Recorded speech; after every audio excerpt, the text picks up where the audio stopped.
I don't think people understand the fact that what we're witnessing in Syria, what we're witnessing in Egypt, what we're witnessing in Turkey and Israel, you know, all this stuff can happen right here in the United States, folks. And if you're sitting at home watching me on this camera right now and thinking, oh, it could never happen here, there's no way that could happen in America, you really ought to rethink your situation. I won't call you ignorant, because more now than ever, especially in the United States, people are working harder than they ever have. We're working 3 times harder, making half the money, and still drowning in debt.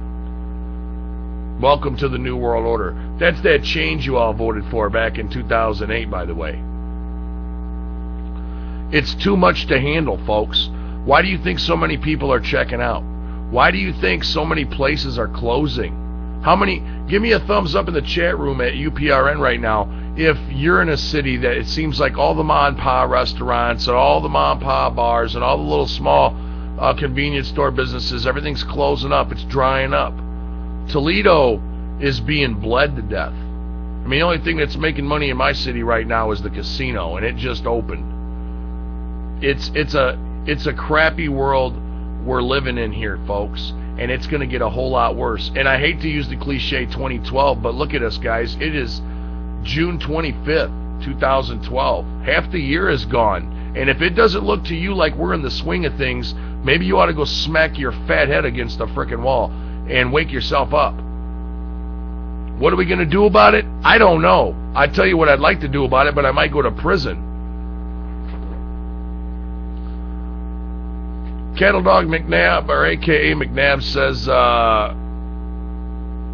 China buying up Toledo. Yeah, there's been stories about it.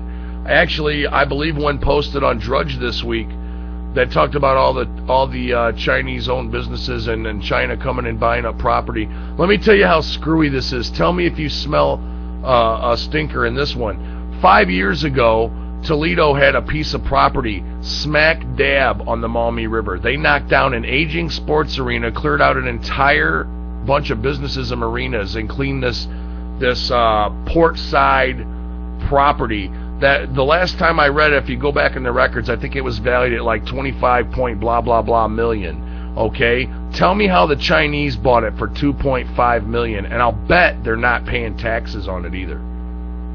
At the same time, our own mayor, with $40 million in debt for the city of Toledo, goes out and spends $12 million on garbage trucks and garbage cans for the city that are robotic. And on top of that, they run Bass Pro out of here.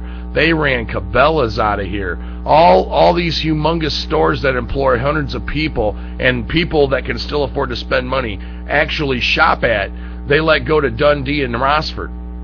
You know, I've been watching this happen. I was fortunate enough to be involved in a business that was in the downtown area, and I told the owners of this business, had you opened this business 5-10 years ago, you know, you'd be millionaires, because there were 250,000 Toledoans that worked for a living coming down to the Portside area for that free concert on the river, or the regatta, or putting their boat in the water, or going to a local bar or concert downtown. It was a thriving, breathing machine. It generated money. So much money that it didn't even cost you much to go down there, except for maybe a couple beer tickets. Hell, they'd even let you take the coolers down there until the very end. Now it's all gone. There's nothing down there but crime and prostitution. More of the same. And I'm sure it's not just Toledo, folks. I worry about Toledo strictly because of the fact we're the glass capital of the world. We have car companies here. We're the port of the world. This is a strategic city. We have quite a few government contracting companies here. Teledyne is in this city. We're 50 miles from Davis-Besse. We're 30 miles from Fermi. I'm in a hot zone, folks. I want you to really pay attention. If you're new to this, go to network1776.org. Let that website help you with your research. If you heard me saying something tonight that clicks your fancy, just take the keywords of what I was talking about, punch them into YouTube, see if you can find a video on it. Do your own research, guys. You can listen to me talk till I'm blue in the face, and all you're going to have at the end of the conversation is one guy's opinion. You got to find it for yourself. You got to come to your own conclusion, your own decision on the criteria that you've looked through, and make it for yourself. That way you feel strong about the decision you made, and when you go tell somebody else about it, you have a conviction. You know, if you haven't noticed, a lot of people, you'll hear them in here all the time. Jeff, I love your show. The way you tell it. Yeah, this is me, folks. I'm just one guy that decided to put his face on a screen and stand behind a mic and throw his fist in the air.